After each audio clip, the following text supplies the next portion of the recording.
mbote bandeko balandisa ngo ya Congo ndeka kezalaka ndengo bana lobaka masolo ya moya bayi politique o tozali na moko na bino baimboka bosenga kito yamba abeshole pona to solo la penda makambo zali koleka au sein de la République démocratique du Congo bongo tokopesa mbote bonga son c'est la biso maloba to fongola mama masolo mbote mona mbote ndeko nanga Gédéon mbote batu nyonso balanda biso na sango ya Congo mbote vraiment nous sommes au service de notre pays. Nous allons lutter ensemble avec le président de la République, accompagné des combattants et des peuples congolais pour la délivrance totale de notre pays. S'il va coûter la vie, s'il va coûter toute autre chose, nous allons continuer toujours à lutter parce que les philosophes la mort en réalité, la mort n'est rien. Mais vivre vaincu sur la terre sans gloire, c'est mourir de vie. Mieux vaut pour nous de mourir que de vivre longtemps sur la terre sous la malheur. Sous la maladie, sous la pauvreté, ça c'est mourir de vous. Il y a un rôle pour ça, il y a des personnes pour sauver la nation congolaise. Abesso le tout ça moi analyse il y a nationaliste na patriote. Bisson c'était bien de battre sur la classe. Un nationaliste c'est quelqu'un qui se sacrifie pour son pays. Muto alinga mboka na. Bongo patriote c'est muto alinga mboka na pe asalela mboka na. Mais koyoka bayi politique moko ya bino koloba. Tokocha climat ya insécurité na mboka. Pour quoi pêcher investisseurs baya bongo to isu koyoka isu papa na biso ba tu lukwebo alobi au moment où on a bimi na bateau ya FCC batu ya lamuka bazana ba négocier na Kabila okoloba boni mais na yebisa qu'on a ba émission na bino plusieurs fois awa jamais Moïse Katumbi peut devenir l'adversaire de Joseph Kabila parce que na terme ya vie biologique na terme ya vie moko ya ba parenté Moïse Katumbi n'a jamais séparé avec Kabila parce que moi si ya Moïse Katumbi na moisi officiel ya Joseph Kabila baza mama pour na mama le parce que bino boyebi Olive Lembe mais Olive Lembe baza femme moko commerce politique pour na élection à 2006 tant que comme en 2006 constitution et pesa ba condition pour être le président de la République. Qu'est-ce qu'il faut faire? Il faut être père d'une famille, c'est-à-dire marier à une seule femme, avoir des enfants.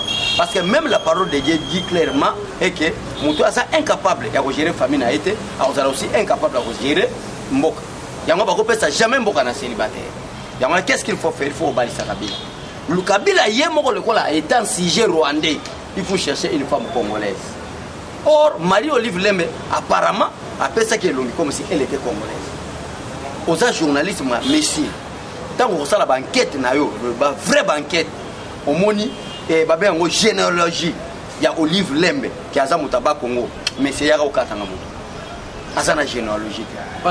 Pendant bataille belé boavoué te kaka lelo ndako mi mais yo izako yeba teke to zako yeba Kabila to fandi na ye mbula na mbula to yemba na binawa papa na ye to yebi ete mama na ye to yebi ete noko na ye to yebi ete nzoka zo Rwanda to fanda na to yemba olingo wanga na poto za television boyemba to yemba makambo ya bosolo parce que to zalaki na makoki ya kobenga na ete même Tshisekedi wa mulumba ye moko ayebisa ba journaliste français boyoka au peuple azoyemba zongisa ye na Rwanda ozaki na Kinshasa ozolanda mon frère maintenant Kabila za fruit ya Afdel les alliés chercher comment balkaniser la République démocratique du Congo.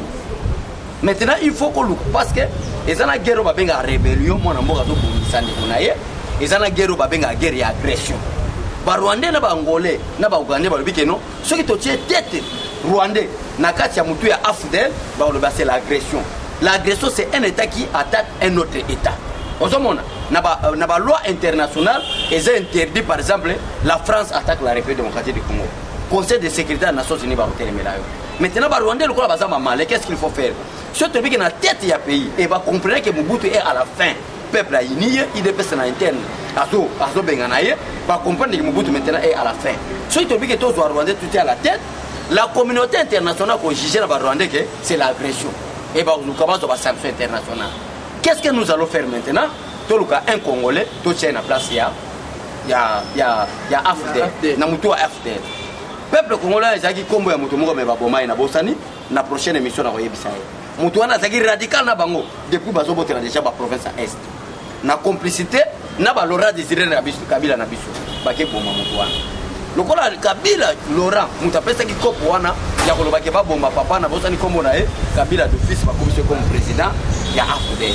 Et du fait que azana mutu comme congolais ngandu mutu azako mema Afdel comme les zaki ngandu mais c'est Ngandu et Ngandu era comprendre déjà que ba Rwanda bazoya na bango ezali po na ko balkaniser mboka Ngandu a comprendre akeko yebisa ndeko na ye Laurent Désiré Kabila bato tozoya na bango objectif na bango ezali ko balkaniser mboka du fait que avant to comme na ville ya Kisangani toluka moye tosala nini tozongisa bango na mboka na bango Laurent Désiré Kabila na mayele mabe azali nango akeko yebisa Paul Kagame ke muto bozomema Ngandu wana na tête ya Afdel aza mutu moko akomema akobengana bino boluka mutu faible c'est le Paul Kagame na barwande baza accompagner biso l'homme faible a remplacer Ngandu ekozala nani ekozala Laurent Désiré Kabila. Maintenant la mission Afdel les akoyango ce n'est pas Laurent Désiré Kabila qui était le chef selon les Rwandais, c'est lui qui était le chef, c'était Joseph Kabila. Mais dès que bakotia Joseph Kabila ekozala mabe. Maintenant comment valoriser Joseph Kabila pour pas qu'on les bandi magande kona bango? Je crois que c'était la ville à Kisangani. Dès que Afdel a boté le ville à Kisangani, na moment on a découvert pour la première fois Joseph Kabila Abimi. Laurent Désiré Abimi salbeke talaye yo mwana nanga. Oh nazotambola na bitu. Po ezaki condition barwande ba pesa ki tozo soutenir yo. Mais yo pe na part na yo. Lokola papa ya Joseph Kabila ba boma ye na série ya Mobutu. Po bato baza ko sala ba Laurent Désiré Kabila e bazo ko taquer Mobutu pour la première fois wana era to kima azaki fanda na ndaku ya papa Kabila o babenga Joseph Kabila donc azaki jeu politique maintenant na compensation lokola Mobutu mutabomaki ye mwana na biso Joseph Kabila to pesa na mutu na charge na kolia na ye ko boko la ko tangisa ye nde condition lokola baza ba malin ba yebise que dès que so comme na ville ya Kisangani on représenter Joseph Kabila na peuple congolais qui a mwana na yo elle va comme na ville ya Kisangani ba présenter Joseph Kabila pas mwana ye ba Rwanda ba réserver. Maintenant il faut chercher maintenant ba comme na Kinshasa dès que ba boto na Kinshasa ba boma Laurent Désiré Kabila et Laurent Désiré Kabila peut le quoi comprendre que Ngandu akufa na masolo wana ba ko bomanga a s'auto proclamer président de la République na Lubumbashi avant ko kita or que capitaliser place d'institution no ça au lieu ça là parce que na aéroport no so ba ba militaire comment ba saccager parce que azana président de la République pour ba luka mutu na ba Joseph Kabila ba sala ni ba chai pour ba présenter déjà na Kisangani ko mona Laurent Désiré Kabila. Maintenant, Laurent Désiré Kabila, dès qu'à comprendre qu'est-ce qu'il s'est fait à s'autoproclamer président de la République, na Lubumbashi. Voilà l'histoire du pays, mon frère. On a voyé ça. Maintenant, qu'est-ce qui se passe actuellement? Mission n'a pas monté au Simba, Babomi Laurent Désiré Kabila, Baressi Kocha, Joseph Kabila comme président de la République. Alors, elle toquait un accord global, il y a Sun City, et c'est imposé que Moutou Sengeli, à la présidence de la République, après l'accord, il y a Pretoria, Sun City. Autre bien un accord global et inclusif il y a Sun City. Oui, ça qui consiste pour organiser les élections en 2006, 2011 et 2018. Et imposer que celui qui sera candidat président de la République doit être père d'une famille, c'est-à-dire marié à une seule femme. Alors Joseph Kabila, le dit malinicité na bango, mailler les ruses na bango. Qu'est-ce que nous devons faire? Nous devons chercher une femme officielle. En attendant, Azali déjà na moi sinaye, ou Azali l'actuel patron, oh, l'ancien patron à DGDA, oh, Azali ben M. Rouisa. Sa fille est née, ndi Azali moi c'est Joseph. Mais mari ro kelembe elembe, oh ba ko sabino ke maman Olive. Nde Rwandais zo infiltré ba Congolais, babali officiellement, oh atikali moi c'est Joseph Kabila politiquement, la femme des affaires dans le domaine politique. Abeso le tobo qui penda histoire nyonso penda ndenge o éclairci penda ba imboka mais akoka moi abeso le récemment awa Joseph Kabila otokutana na président de la République na kombo ya Félix Tshisekedi après ba propos nyonso Emmanuel Shadari wa lobaki en aucun jour nous avons cherché Félix Tshisekedi pour la coalition plutôt yende mtaluka abeso c'était par rapport à pour ba kutana ba solo. Ouais et Sengeli merci beaucoup papa Gédéon peut-être le peuple ne va comprendre raté. C'est lui qui cherche la coalition, c'est le président de la République. Ce n'est pas Chadar. Il faut aller lire l'article 78 de la Constitution. Ce n'est pas raison. Si on a l'esprit faible, ils ont comme si c'est Félix qui a été le chercher. On a l'esprit faible. Mais selon la Constitution, Félix Tshisekedi n'est pas allé chercher Kabila, la personne de Kabila. Félix Tshisekedi a la personne de Chadar.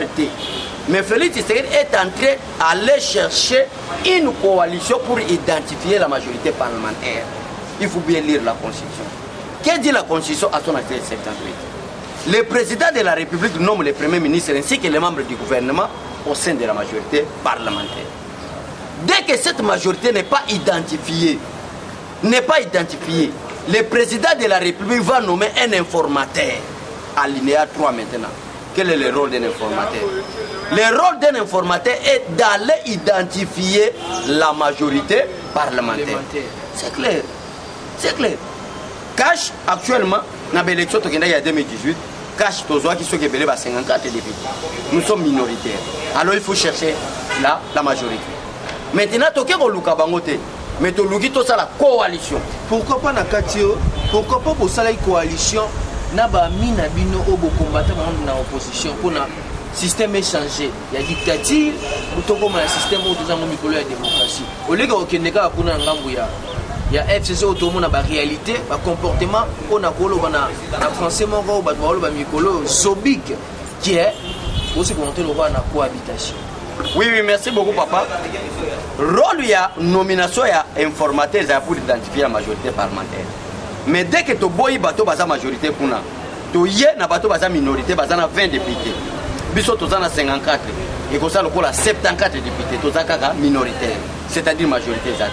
Ok, le rôle du président de la République, c'est pour chercher la majorité. Ce n'est pas pour chercher la minorité. La minorité, c'est qui sont qui sont la Mouka, tout ça la coalition, tout la minorité, la majorité. Or, le président de la République nomme un informateur pour aller chercher la majorité parlementaire. C'est clair. Il y a un peu chaque biso, tout le monde est la Mouka. La Mouka, c'est un député belé. FCC, c'est un député Mouké, tout le monde est la coalition pour identifier la majorité parlementaire. État de droit, Tosukiwa Pina Makambo, il y a ministre et intérieur na Komba Oli Makambo. Il est aux arrêts. Mais député provincial, qui colon la immunité parlementaire. Mais nul n'est au-dessus de la loi. To Boma Constitution, to Tia, Doli Makambo, au-delà, il y a Assemblée nationale, au-delà, Mibeko. Non, la loi est dit. C'est lui qui tire par l'épée, mais il a par l'épée. Doli Makambo est l'auteur intellectuel, il y a crime, il y a AG. Il y a Jivina, c'est lui l'auteur intellectuel. Parce que garde Wanaza, policier à Balabalate, Azali garde rapproché, il y a ministre intérieur. Garde à Kimi, il y a Kimi. Doli Makambo.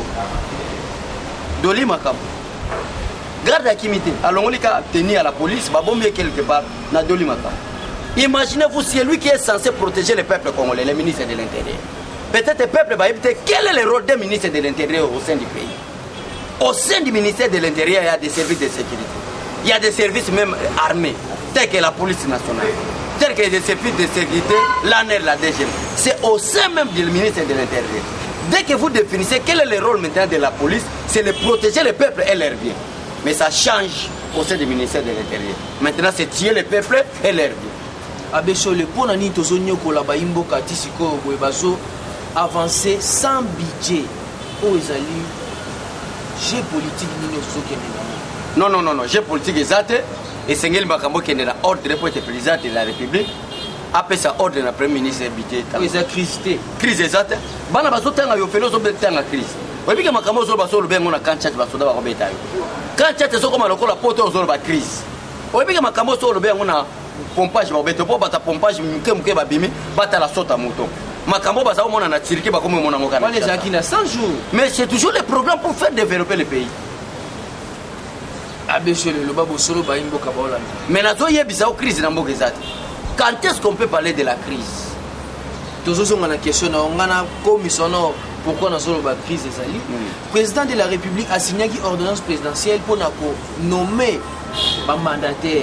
Si les lois eza exécuté depuis mois de mai. Non, c'est le problème maintenant de l'indiscipline politique. Parce que la lutte de l'IDP, ce n'est pas faire quelqu'un un dictateur. La lutte de l'IDP, c'est faire respecter même les célibataires. Mais ça dépend maintenant à ces célibataires, est-ce qu'il a reçu une éducation de base? Parce que le président de la République est comparé comme un père d'une famille, où les enfants, les mamans, tout le monde qui habite chez lui est censé respecter. On s'en entend. Donc pour la il n'y a pas de crise. Il n'y a que de l'indiscipline politique au sein du FCC. C'est clair. Dès que yo zomona, moi nanda kazo respecter papa te. Yo ko bana kachanda ko na crise ça, c'est de l'indiscipline des enfants. O zo sala ite bana ba obéir te. Or na kacha lita IDPS, président Félix Tshisekedi va respecter Gédéon. Vous voyez que yon a quatre institutions, il y a Mboka Gédéon en tant que journaliste aux Zata autorité na niveau institution à Mboka mon côté. Mais en tant que président de la République et sa lead, il est tenté de vous respecter.